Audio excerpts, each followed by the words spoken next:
I'm Andre Irvin, and you're watching the 270 tour at Olentangy Orange High School. Shout out 270.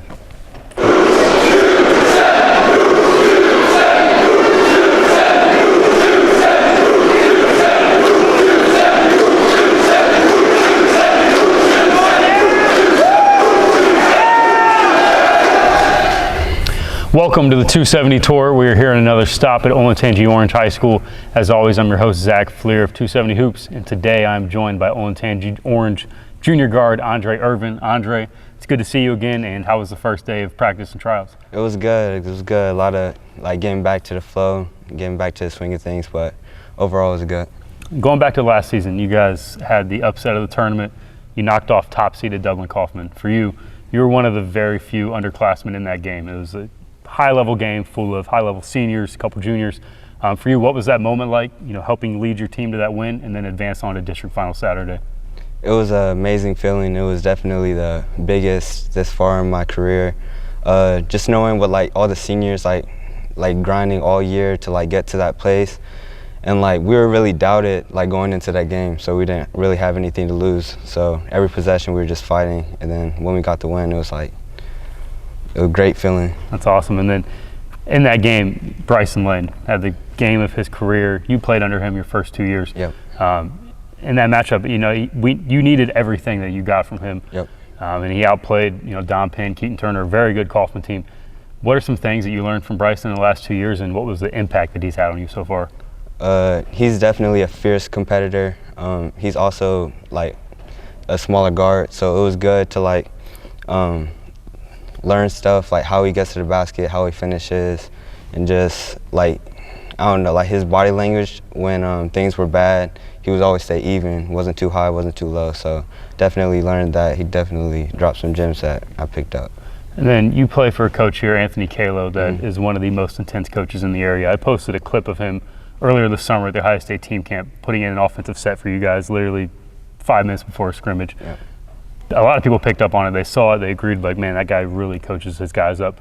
What's it been like for you as a young guard, having a coach like that really pours a lot of time and effort into you guys? It's great, just knowing that he cares about your personal goals, and then just taking your personal goals and figuring out how to make it a team goal. And he always talks about a fist, keeping us 5. So he always brings energy to practice, never lets us slack, and he's just been great for me to play under him. And as you mentioned, you guys had a lot of seniors last year. Those guys have now moved to college basketball. What's going to be expected of you this season? And on this roster, who are some guys you think are going to step up and fill some of those major gaps that are left over? I think I'm going to be expected to become the leader. Definitely now I'm taking over Bryson's position as handling the ball majority of the game, scoring more, just leading, because the younger guys look up to me, they look at what I'm doing, so I can't take a play off, or because it's going to send the wrong message to them. And then as far as people stepping up, I think that we all have guys who's been putting in work in the gym, so I think we're all going to have great years this year. And the guy I've really been impressed with is Ryan Cutler in the 270 Hoops Fall League. He was really productive. His team won the title. What do you think? What type of season do you think he's going to have this year for you guys? He's going to have he's going to surprise people.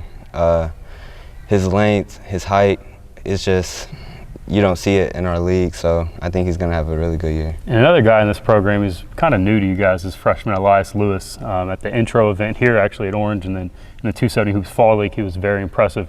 In your short time playing with him, what are some things you like about his game, and how do you think he's going to be able to help you guys this year? I like how he's a sponge. He always pays attention to he always asks me questions how can I get better at this? How can I get better at that? How do you do this? He's always looking to learn, and he already has a good feel for the game. So he's definitely gonna have a bright future. And as far as his production, he's gonna definitely help us in practice, getting better. He's gonna learn. So when I go on and graduate, he's gonna know how to be like you filling over for Bryson, essentially, because 2-year gap, just like you and Bryson. Yep.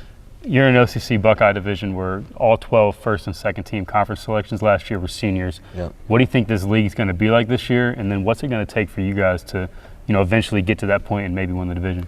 I think it's going to be a variety this year. I don't think it's going to be all seniors. A lot of teams in the Buckeye division, everyone lost a lot of guys as far as seniors. So people are going to have to step up, fill fill the role, so it's going to be interesting. And then you were a player I knew a lot about. I'd seen you at Hidden Gym showcases when you were as early as 5th grade. Yeah. You came here. You had a lot of middle school hype, very talented. You still had to earn your stripes, pay your dues. Yep. What would be your advice to fellow young guys that may be freshmen that are kind of impatient with the process? What would be some things you'd tell them that you may have experienced already? You just got to trust the process, trust the work you're putting in, trust the coaches. Like, they're doing it for a reason. They're just not like playing you just like to not play you. So you got to try to learn, just try to develop as much as you can, so when you do get the opportunity, you make the most of it. Now, with Bryson Lane graduated, Luke Ballinger graduated, a guy like Nick Brandon graduated, you're going to step into a much bigger role like we talked about. What are some of your goals you have for your junior year as far as personal and team goals? First and foremost is all about the team. So we are looking to win the league this year, and I know that's putting a target on our back, but we're ready for it. And as far as individually, I'm ready to surprise some people, just go out there and show people what I can do. And for college coaches watching this, if they were to take a chance and recruit you, what type of young man and player would they be getting? Very hardworking, selfless. I play under a great coach in Coach Kalo, so I know how to run the offense, know how to get mine, and get others involved as well. So. Now, I've liked your passing and ball handling.